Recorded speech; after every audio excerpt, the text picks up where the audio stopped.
अभी एक और कॉन्फ्लिक्ट इन न्यूज आ चुका है आपके सामने जो साउथ कोरिया और जापान के बीच में है, और इसका नाम है ताकेशिमा या दोगडो आइलैंड भी इसको बोलते हैं। दोगडो बोलता है साउथ कोरिया, ताकेशिमा नाम से पता लग रहा है कौन बोलता होगा, जापान। तो जापान में आपने देखा होगा एक ईस्ट जापान वाला पार्ट है, ईस्ट जापान का सी है, तो वहीं पे लोकेटेड है ये दोगडो और ताकेशिमा। ये कॉन्फ्लिक्टेड है between south Korea and Japan. तो इस बारी कंट्रीज अलग है। साउथ कोरिया से रिलेटेड अभी तक आपने ज्यादा कॉन्फ्लिक्ट्स नहीं करे, ज्यादा क्या मेरे ख्याल से एक भी नहीं आया था, ये वाला आपने सुन लिया। अब तो वहां पे जो एक दिन मैंने आपको कॉन्फ्लिक्ट इन न्यूज करवाए थे 25 की 27 करे थे, उसमें इसको भी लिख लेना कहीं पे शॉर्ट नोट बना के।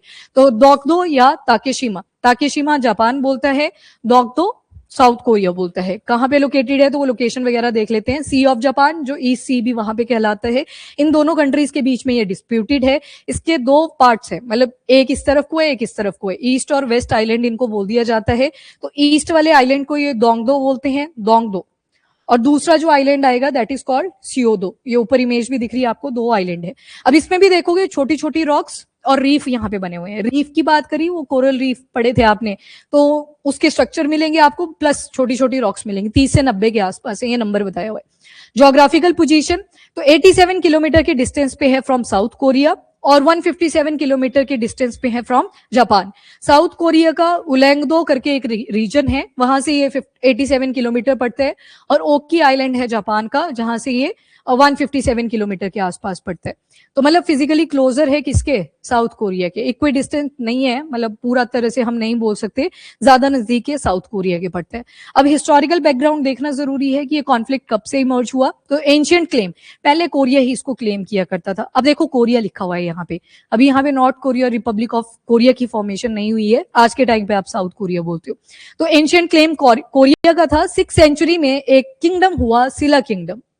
इन्होंने मेंशन करा था सेंजोंग सिलोक जिरिजी, मतलब जिस रिटन टेक्स्ट के अंदर मेंशन करा हुआ है वहां पे इस आइलैंड का मेंशन है। तो मतलब ये किसको बिलोंग किया करता था हिस्टोरिकली, अगर देखा जाए कोरिया को। फिर 1905 में जापान इसकी कर लेता है एनेक्सेशन।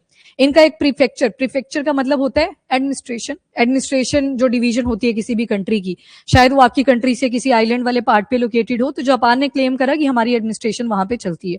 और ये ताकेशिमा डे भी सेलिब्रेट करते हैं जापान वाले। पर ओरिजिनली अगर देखें तो कहां से इसका एविडेंस है, फ्रॉम कोरिया। तो यहाँ पे एनेक्सेशन करते हैं या 1905 के अंदर, और इसको डिक्लेयर कर देते हैं टेरा न्यूलिस। टेरा न्यूलिस का मतलब है कि ये जो लैंड है ये किसी को नहीं बिलोंग करती, जबकि अपनी सॉवरेंटी ये यहाँ पे होल्ड करते हैं। पर ये डिक्लेरेशन इन्होंने 1905 में करी। अभी वैसे भी 1905 का टाइम पीरियड चला हुआ है, आपको पता है जापान का स्टांस कैसे है। World war 1, world war 2, Japan को रोकना आउट ऑफ कंट्रोल हो गया था ना, तो ये कैसे थे उस टाइम पे आप सोच सकते हो।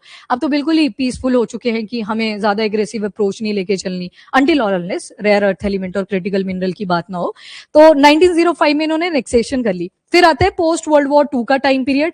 इन्होंने बोला कि हम अलाइड कंट्रोल के हिसाब से चलेंगे 1945 के टाइम पे। 1954 में साउथ कोरिया ने अपने कोस्ट गार्ड को वहां पे स्टेशन कर दिया। मतलब अब कॉन्फ्लिक्ट इमर्ज कर रही थी, एक तरफ अलाइड कंट्रोल बोल रहा था, दूसरे ने अपने कोस्ट गार्ड को यहाँ पे डिप्लॉय कर दिया था। फिर उसके बाद से ये कॉन्फ्लिक्ट चलता ही गया। दोनों ताकेशिमा डे जैसे मैंने आपको बताया ये जापान वाले सेलिब्रेट करते हैं, जबकि इन्होंने क्या बोला था, टेरा न्यूलिस, ये जमीन किसी को बिलोंग नहीं करती। पर बाद में बोला अलाइड कंट्रोल, साउथ कोरिया बोले नहीं मैं अपने कोस्ट गार्ड यहाँ पे डिप्लॉय करूंगा। तो लड़ाइयां यहाँ पे शुरू हो जाएंगी। आइलैंड 2 ही थे, पर आपको यहाँ पे देखना कंस्ट्रक्शंस वगैरह दिखाई दे रही हैं, तो ये अपना क्लेम शो करने के लिए ही है। दोनों की तरफ से थोड़ी थोड़ी कंस्ट्रक्शन आपको मिलेगी। तो आज तक ये कॉन्फ्लिक्टेड है। एंड स्ट्रेटेजिक इंपॉर्टेंस, कोई ना कोई इंपॉर्टेंस होती है आइलैंड की। तो नंबर 1 तो वही रिच फिशरी, तो स्क्विड हो गया, पॉलक कॉड, ये पॉलक और कॉड, ये फिश की वैरायटीज आ गई। और स्क्विड आपने सुन रखा है, एक बारी आपने स्पर्म वेल के बारे में पढ़ा था, क्या था, क्या निकलता है, एम्बरग्रीस। और एम्बरग्रीस किस वजह से बनी थी, जब वो स्क्विड वगैरह के ऊपर फीड करती है। स्क्विड की जो बॉडी है वैसे तो पूरी सॉफ्ट होती है, पर उसको एक छोटे छोटे सींग लगे होते हैं, वो काफी हार्ड होते हैं। तो वेल जब खा लेती है स्पर्म वेल उसको, वो डाइजेस्ट नहीं हो पाता, तो उसके ऊपर सिक्रीशन होती जाती है और एम्बरग्रीस का भी फॉर्मेशन होता है। तो स्क्विड आपने देख लिया हुआ है, मल्टीपल कलर्स में आता है। इसके बाद एनर्जी का पोटेंशियल है 600 million ton of gas hydrate यहाँ पे प्रिजर्व है, जिसको फायर आइस भी बोलते हैं। फायर आइस कब बनती है, जब वाटर मॉलिक्यूल मीथेन की गैस को अपने में ट्रैप कर लेते हैं। तो मतलब ये आपको ऊपर तो नहीं मिलेगा, ये कहाँ पे मिलेगा, डीप सी फ्लोर पे। तो मतलब इसके लिए आपके पास ठीक ठाक इंफ्रा होना चाहिए, तब जाके आप कहीं ड्रिलिंग कर पाओगे डीप सीज की। एंड फिर आता है मैरीटाइम जोन, एक्सटेंड करता है up to the exclusive economic zone. अगर साउथ कोरिया की बात करें तो उससे तो काफी नजदीक है, पर उसके भी किस में आएगा, ईईजी में। टेरिटोरियल जोन कितने तक देखते हो, 12 नॉटिकल माइल। उसके बाद कॉन्टिग्यूअस जोन टोटल आ गया 24 नॉटिकल माइल। उसके बियॉन्ड फिर 200 नॉटिकल माइल तक देखोगे तो एक्सक्लूसिव इकोनॉमिक जोन। तो दोनों के ही एक्सक्लूसिव इकोनॉमिक जोन में लाया करते हैं और वहां पे दोनों ही अपनी ज्यूरिसडिक्शन को अप्लाई करने की ट्राई भी करते हैं। Current status de facto control. Fact क्या है कि किसके अंडर ये कंट्रोल में है, डी फैक्टो द फैक्ट। तो डी फैक्टो में बोला गया साउथ कोरिया की police detachment, light houses, few residents आपको मिलेंगे उस आइलैंड के ऊपर।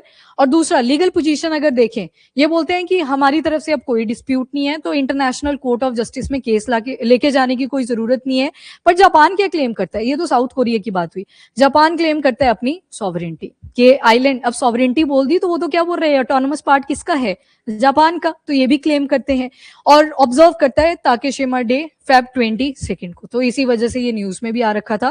ताकेशिमा डे भी ये सेलिब्रेट करते हैं, तो ये तो क्या रिप्रेजेंट कर रहे हैं कि ये एरिया हमें ही बिलोंग करता है। जैसे हम अपने स्टेटहुड डे सेलिब्रेट करते हैं, तो वैसे ये ताकेशिमा डे को भी सेलिब्रेट करते हैं। और शिमेन प्रीफेक्चर, शिमेन इनकी भी पुरानी हिस्ट्री में डायनेस्टीज हुआ करती थी। प्रीफेक्चर मतलब एडमिनिस्ट्रेशन की बात करी गई। So that's all for the day.